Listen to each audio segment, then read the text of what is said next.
Hello guys, I am advocate Dishank from Vishank law academy. आज हम पढ़ने जा रहे हैं आपका चैप्टर 4 से रिलेटेड आपका 10 से 26 सेक्शन। हमारे काफ़ी सेक्शंस हो गए थे, 20 सेक्शन से हमें आज पढ़ना है। तो यहाँ बात कर रहा है कि सेक्शन 20। पेन का कलर चेंज कर लूँ मैं एक बार प्लीज।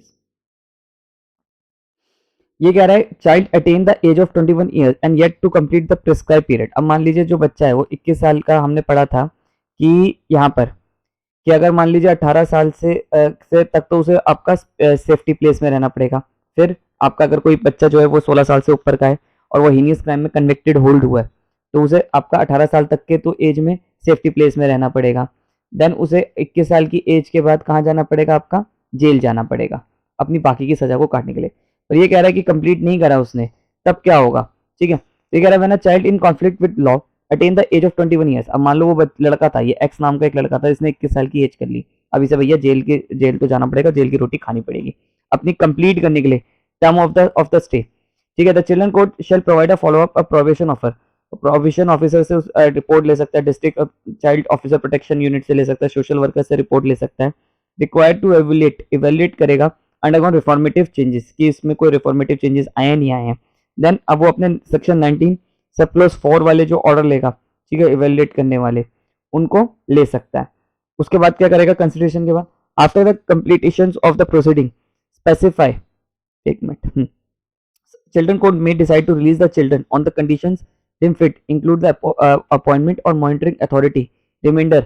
यानी कि उसके ऊपर 21 साल का जब वो हो गया, ये तब है कि जब वो 21 साल से हो गया, अब उसे जेल जाना है तो उसे क्या करेंगे, एक उसकी अपॉइंटमेंट कर देंगे एक मॉनिटरिंग अथॉरिटी की, जो उसके रिमाइंडर कर देगी, स्टे लगा देगी, टर्म ऑफ स्टे जो बाकी की है। ठीक है, मान लो उसे 5 साल की सजा और काटनी थी जेल में, तो ये जो 5 साल की सजा होगी वो उसमें रिमाइंडर लगा देगी। डिसाइड द चाइल्ड को shall complete the remainder of term in jail. और डिसाइड कर देगी कि कंप्लीट करे या तो जेल भेज देगी उसे कि नहीं भैया तेरे पे ना, तू ना सुधर रहा, तू जेल जा।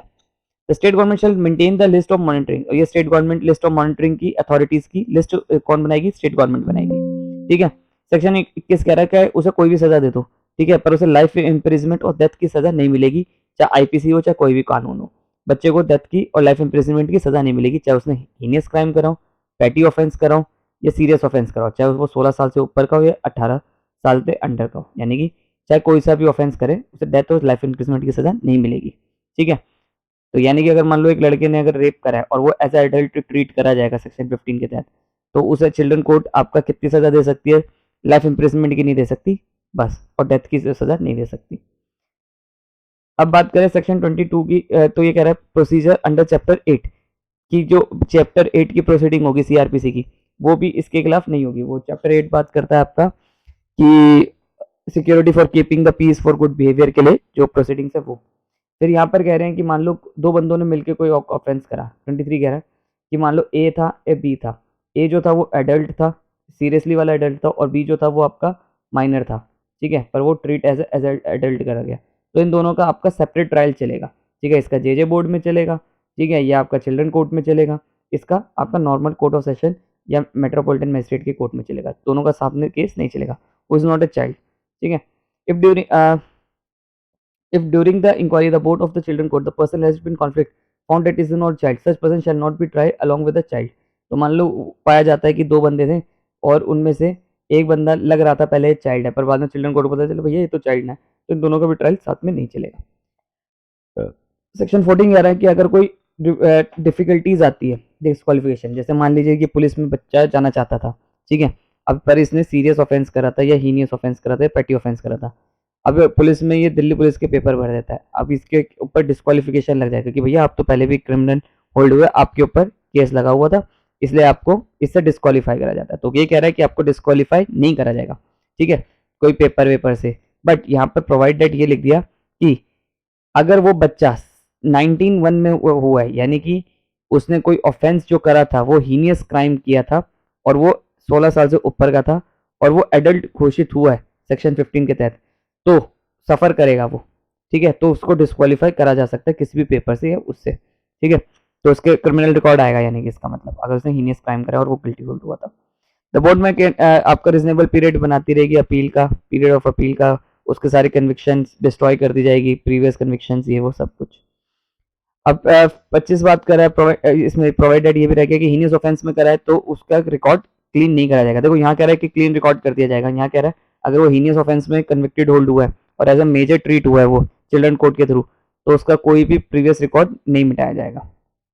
25 कह रहा है that anything containing all proceeding in respect of child alleged or found to be conflict law pending before the court or they the one shall continue the board and court if the act not be enacted। मतलब ये बोलेगा special provision बनाए गए pending case से related और वो उसके proceedings को नहीं करेंगे, वहां पर केस पेंडिंग ट्रांसफर करेंगे। 26 कह रहा है provision with respect to run away child.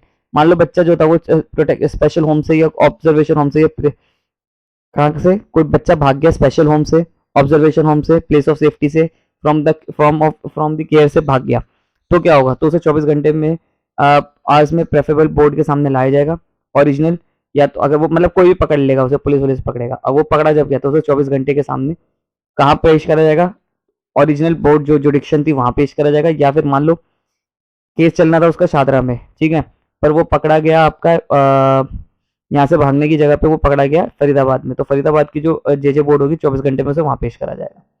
और अगर वो मिल गया तो उस पर ये देखेगी कि रन अवे क्यों भागा था, क्या नहीं भागा था, किस लिए भागा था, ये चीजें करेगी और उसके खिलाफ कोई एडिशनल प्रोसीडिंग्स नहीं चलाई जाएंगी। ठीक है, कोई एडिशनल प्रोसीडिंग उसके खिलाफ नहीं चलाई जाएंगी। आई होप आपको मेरी वीडियो पसंद आई हो। वीडियो पसंद आई हो तो चैनल को सब्सक्राइब करिए प्लीज।